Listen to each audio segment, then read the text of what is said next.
If you're a driven, active person who wants to reach and pursue a higher quality life with some ambition, then guess what? This podcast is for you. This is the Driven Athlete Podcast. What's up, y'all? It's your man, Dr. Kyle. Philosophy Hour, baby. Let's go. I'm always down for an existential conversation on deep philosophy, meaning of life, and the space-time continuum. I'm a nerd, dude, with this stuff. Let's rock. And if you're a nerd too, let's go. Let's rock together. This chat is about something that this is an epiphany for me. It was mind blowing. I'm like, oh, this makes sense. That I just resonate with this. All right, is ikigai, ikigai, ikigai, and it's a Japanese philosophy on the meaning and concept of life, your sense of belonging, your reason for being. Ikigai means reason for being, and it's imagine a Venn diagram of 4 circles, and they all come together, and the main center point that all 4 circles converge would be your ikigai, and that is your reason for being. It's your fulfillment. It's why your life's a sense of belonging, and it's super powerful. It makes sense. I think this lens of perception of life, like, because our beliefs, perspectives, and beliefs shape our world. Everybody has their own perspectives and beliefs, usually shaped by previous experiences and associations we make with different things. And then I'm not a psychologist by any means, but what I've told, it's all kind of resonates from unresolved childhood experiences. Okay, I'm not going to say trauma because it's super cliche, but like unresolved childhood experiences or unprocessed childhood experiences, because that shapes our perspective and beliefs throughout adolescence, early adulthood. And then other experiences that shape that too. It's super interesting and cool. I think it's just interesting, right? But hey, it's a tool we can use to reflect and be like, what do I want, right? What direction of life and what shapes my perspectives and beliefs? And are they off? Can I change my perspectives and beliefs? And the answer is yes. From what I've been told, it's difficult because you dive back in and you fall back into your own previous experience triggers, and environment kind of shapes that too. But anyway, ikigai. And I think the other philosophy that I like to live by that also was kind of eye-opening for myself was Stoicism. Some ancient, philosophy, some light reading on some ancient philosophy before bed. It's just super interesting. All right. But yeah, so ikigai is the Japanese concept meaning a reason for being. It's 4 circles in a Venn diagram. Okay, so circle number 1, what you love. Circle number 2, what the world needs. Circle 3, what can I get paid for? And then circle number 4 is what are you good at? So what are you good at? What do you love? What does the world need? And then what can I get paid for? And then the middle of what all those things converge would be your ikigai, and that would be like your vocation. What do you do? What's your identity? Well, how do you contribute to the community and your reason for being? I'm just curious. Otherwise, what are we doing here? Why? Right? Like, why do you want to be an accountant? Or like, why do you want to be a physical therapist? Why do you want to be a pastor? Like, what led you to be the general manager of Enterprise Rent-A-Car? There's no shame in that. I'm just saying, like, I don't know if people woke up one day as a kid and said, you know what I want to be? I want to be the general manager of a rental car space. That would be awesome. All right. Like, that's my life calling. I just don't think there's a sense of awareness, in my opinion, of like, because it's hard, man. Like, not everybody's has a great childhood. I was super blessed. Both parents are still married, and like, I didn't grow up in a broken home, and like, I didn't have abuse. At least I don't think. I had to dive more in that. I had some difficult experiences. Of course, everybody does that shape perspectives and beliefs now. But I'm not knocking anybody. It's more just of like a little bit of a sense of purpose and reason for being. What's your vocation and contribution to the community? As a general manager of Enterprise Rent-A-Car, maybe your job, your vocation, your reason for being is to improve somebody's situation that needs a rental car because they just got in a car accident, or they're traveling and they're stressed and they're anxious, and you make their experience of life like, hey, I'm going to take care of you. Everything's going to be okay. We're going to take care of this rental car situation for you and make it as seamless as possible. And hopefully this, will improve your situation and make you feel better. right? Like that's amazing, right? There's a really interesting Chick-fil-A training video on that to highlight Chick-fil-A, where they're like, you never know where everybody's at, and your exchange with them could be very meaningful, and you never know what they're doing. Maybe they're at Chick-fil-A because they're driving home from the hospital. They didn't want to cook tonight because their spouse just passed away, and they're driving home. Like you never know, you know what I mean? And if someone's being an a-hole or just like short and had condescending or something, it just might not be what you think. And I'm not going to be that person, right? At least if I'm on the right mood, I'm by no means not perfect, right? But I've been in bad moods before, and I can be condescending and a jerk.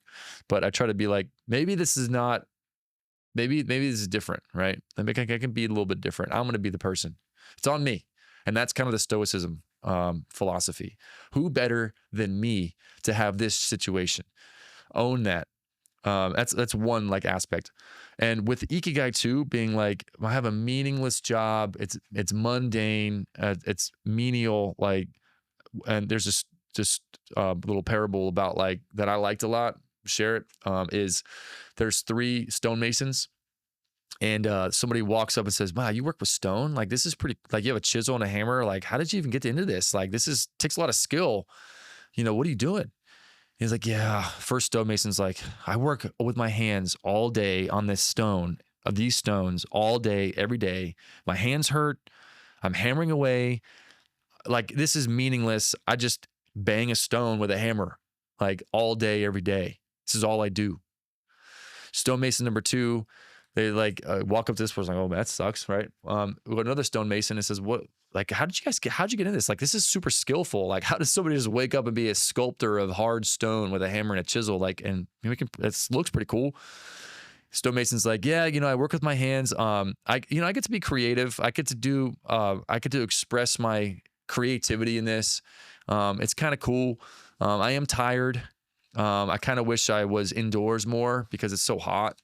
But there's a little bit of creativity I can do with this, but ultimately I'm just doing this row of stones for this wall, or this chapel or something, or this cathedral." And he's like, "Oh, well, all right." And then stonemason 3 is like, "So how did you get into this? Like, how'd you get to be this occupation?"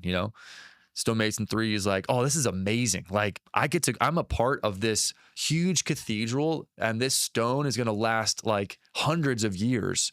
And I get to put my own imprint in this, like my own special and imprint and contribution to this huge cathedral that's going to be here for a place of happiness and warmth and invitation for thousands of people throughout the world that'll come here and see this. You might even see it from space. It's so cool and big. Like if you zoomed in enough, and like it's super unique. And like we have all these other people that are working too. Like they're working on the inside, and I'm working on the outside, and I get to express my creativity with how I'm doing this. And it's a part of this huge like cathedral. Like 3 way different perspectives. They're doing the same exact thing. The only thing that's different is their perspective. And I want to be the third stonemason, as in like I'm a part of something bigger than myself. There's fulfillment in what I'm doing because I'm impacting people around me. I'm choosing to believe that I'm impacting people around me in a positive way, more bigger than myself, bigger beyond myself. And I can impact the ripple effect. You never know the ripple effect of improving that person's situation with your talents, knowledge, and skills that I bring to the table in my community. This is my contribution and my offering to the community. I'm not going to do it for free.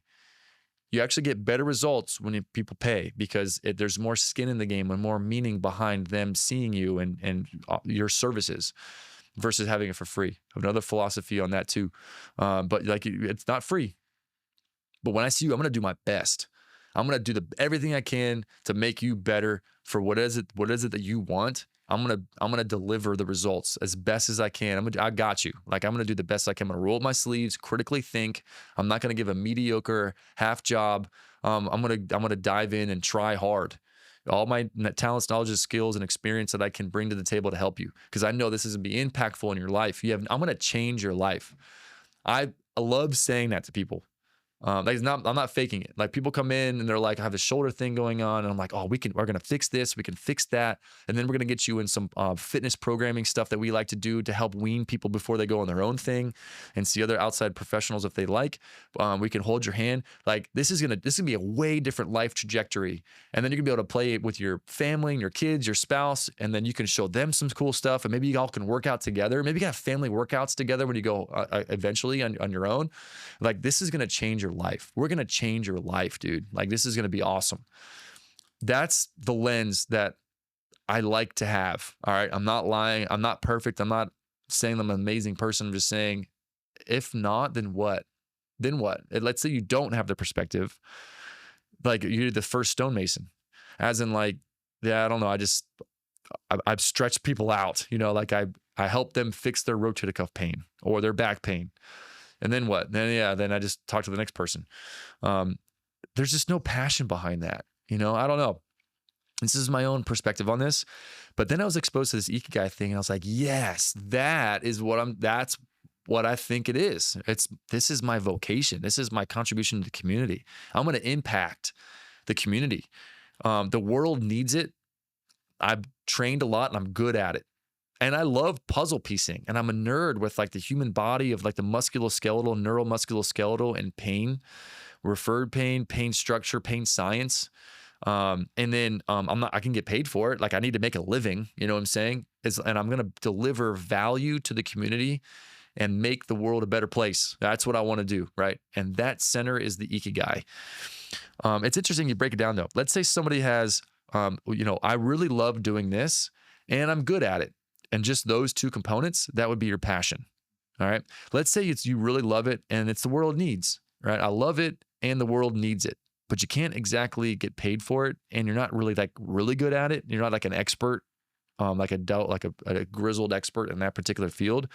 So you love it and the world needs it. That's just your mission. All right. Because you can't get paid for it and you're not great at it yet.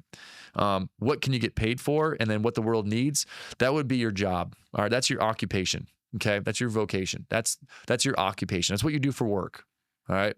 But there's no love behind it. Like there's no passion through it.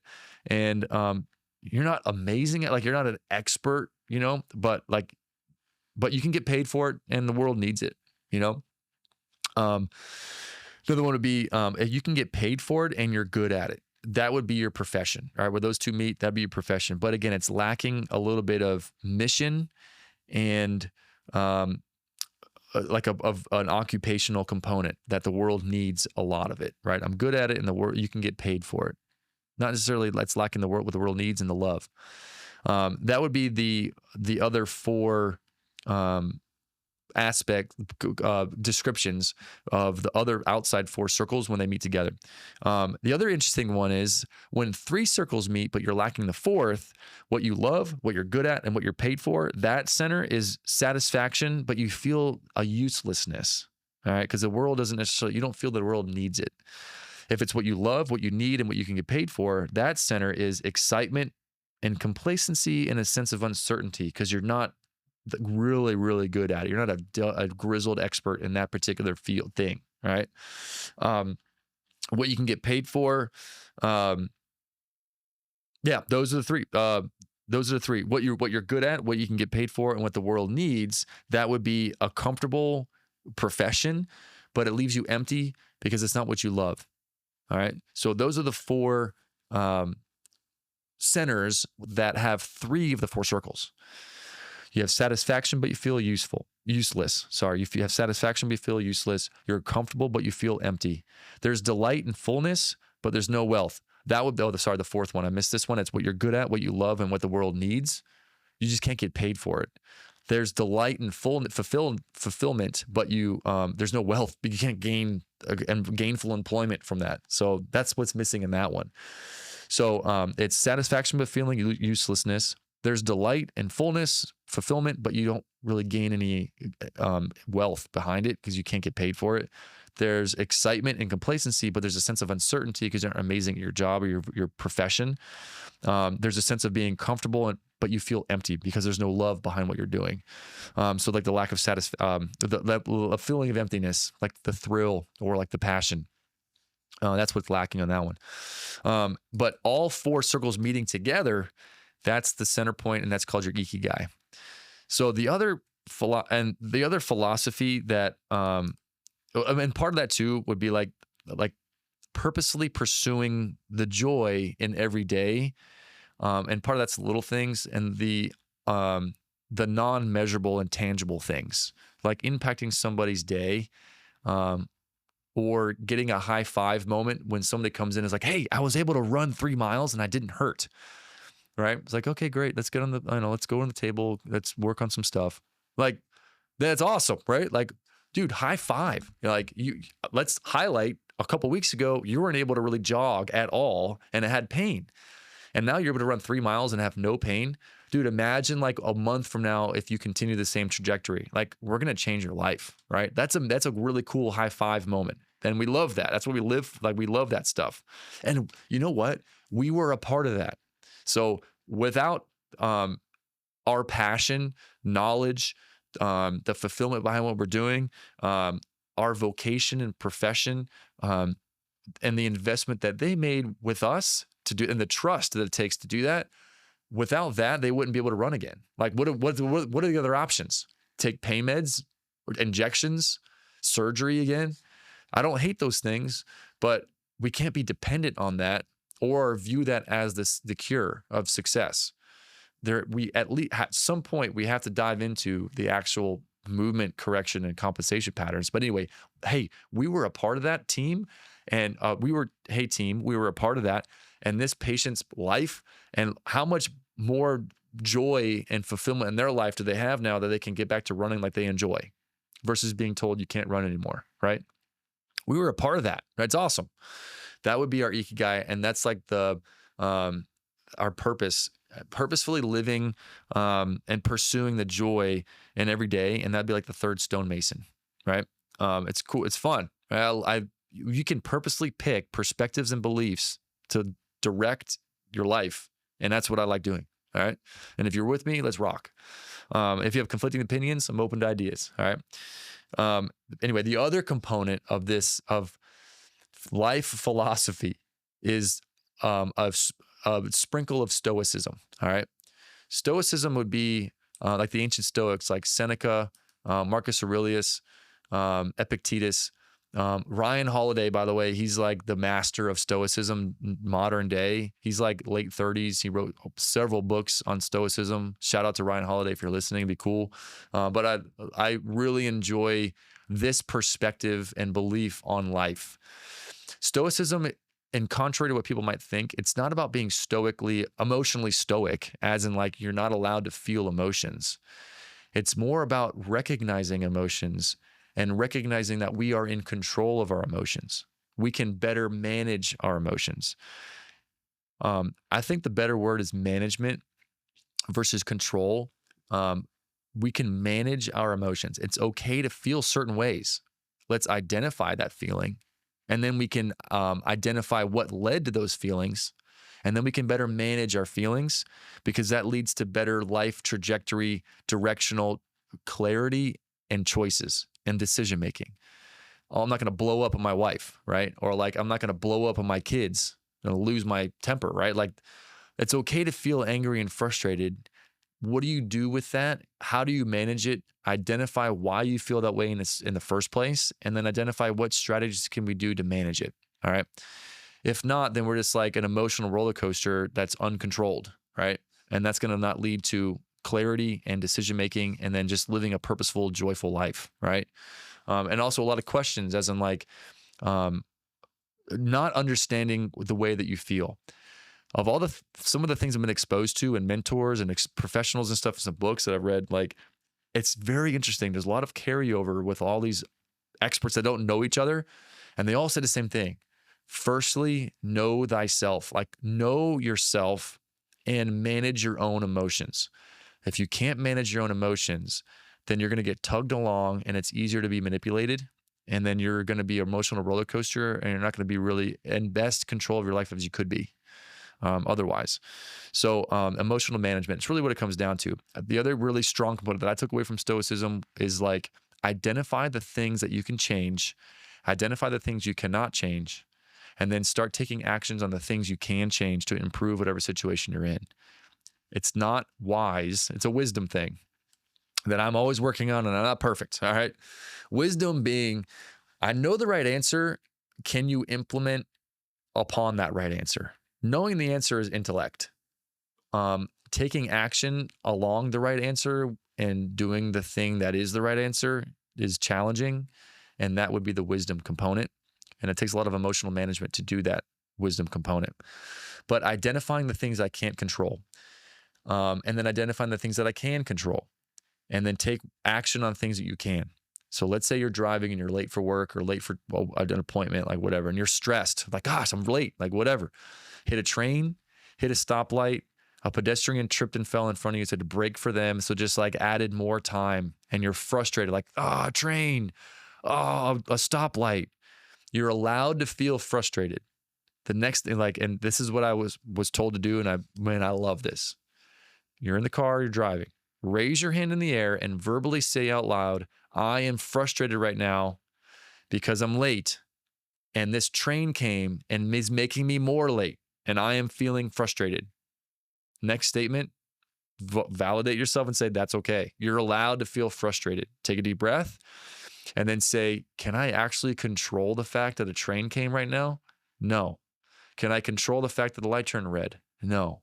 So I've already validated my emotions. I've already felt my emotions. Totally cool. I'm not telling you to suppress emotions or tell yourself not to feel a certain way. I totally disagree with that, because this leaves us suppress emotions over and over again.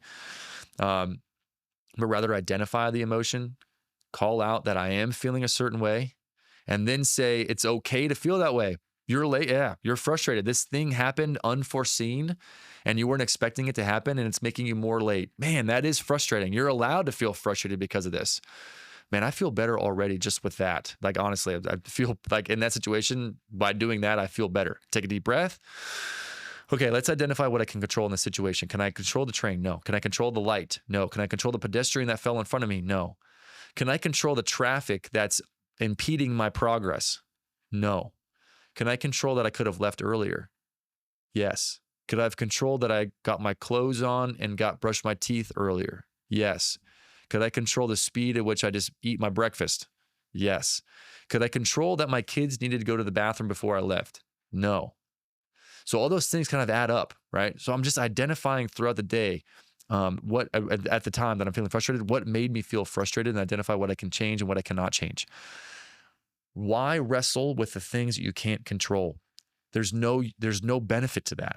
You can identify the things you can control, and you can feel frustrated that things are impacting it negatively in your situation, but ultimately you can't control them.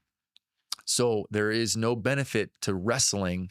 It's a wrestling match versus the dance with life that I was told. I like that. All right, I'm just wrestling and with an unmanageable, an uncontrollable, immovable, unstoppable object, which is things I can't control. I literally can't control it.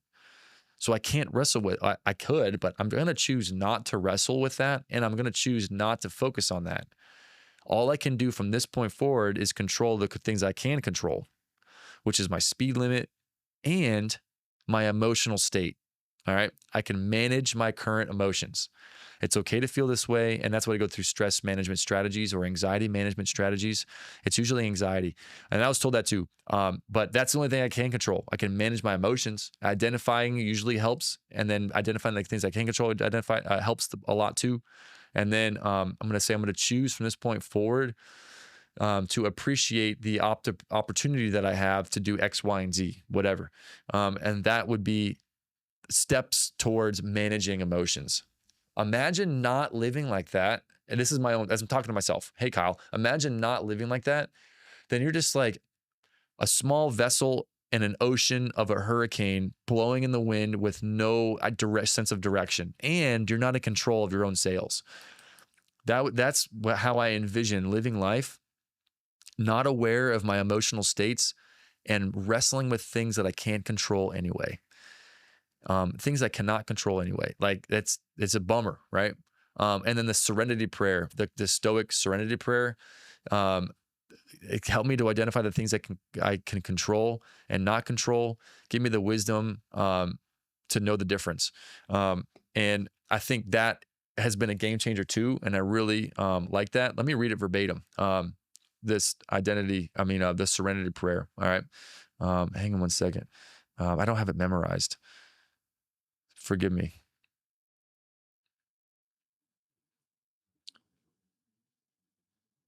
So, yeah, the serenity prayer has deep roots. Hey God, grant me the serenity to accept the things I cannot change. Yeah, that's the acceptance. You have to accept that you can't control and you cannot change things. So grant me the serenity to accept the things I cannot change, the courage to change the things I can, and the wisdom to know the difference. It's just a lack of clarity. It's a dichotomy of control, as in like I am control of ultimately what's up to me. There's some things that are in our control and other things that are not in our control. Things that are in our control are opinion, pursuit, desires, aversions, and whatever are our own actions. All right. Things that are not in our control are our physical body, like we can't control getting sick. The property that we own, our reputation, because that's other people's opinions, command, and whatever things are not our own actions. So we have to identify what those are, accept that we can't change them. Otherwise, you're going to wrestle with it the whole time. It's only going to lead to frustration and difficulty that creates anxiety and angst in life. And then identify the things you can control, take the courage to change those things and implement where you can, take actionable strategy steps, and then the wisdom to know the difference. I think that just helps with a lot of clarity and emotional management. But that has really helped me too. The Daily Stoic is a cool book. It's a Ryan Holiday book. It's the Daily Stoic. The obstacle is the way, and ego is the enemy. Those are the ones that I really, I highly recommend. And, but anyway, that's my philosophy on life. All right. Is a little bit of stoicism, and, ikigai. All right. Like what's your purpose and belonging in life? What's your vocation and your community contributions that you can make a positive impact while also having gainful employment through that? That's your purpose. That's your belonging. That's your reason for being, your contributions to the community. And part of your identity, as in like I help people, right? And then with a stoicism lens, what things can I control, and what things can I control, what things cannot control, emotional management, and then it helps with trajectory, clarity, and decision making, and then also just not being an emotional roller coaster, like a small vessel in an ocean of a hurricane. Like you're just getting tugged around, and you're a slave to your own emotions. That ultimately is what it comes down to too. So anyway, that's my thoughts on that. I love that. And I'm a Christian as well, so it's a Christian lens of ikigai and stoicism. And I think I'm just nerd out on that stuff. I think it's super interesting. I'm always open to ideas. So if you have any questions, comments, concerns, conflicting opinions, don't hesitate to reach out. And if you're battling any pain that you feel like is limiting you with your life and functionality and enjoyment of physical activities, please don't hesitate to reach out. We can at least chat on the phone and have an idea of what you have going on and how we might be able to fix it. And ultimately, the people usually ask is like, what's going on? Why did it happen? How do we fix it? And then how do we prevent it from coming back? Those are usually the 4 questions people want to know. And it helps with closure, and it helps with identifying the issue, and it helps with a little bit of motivation as like, oh, there is a pathway, there is a reason, there is a way out of this, there is light at the end of the tunnel to fix this thing. So don't hesitate to reach out. We'd love to chat, and we'll catch y'all next time.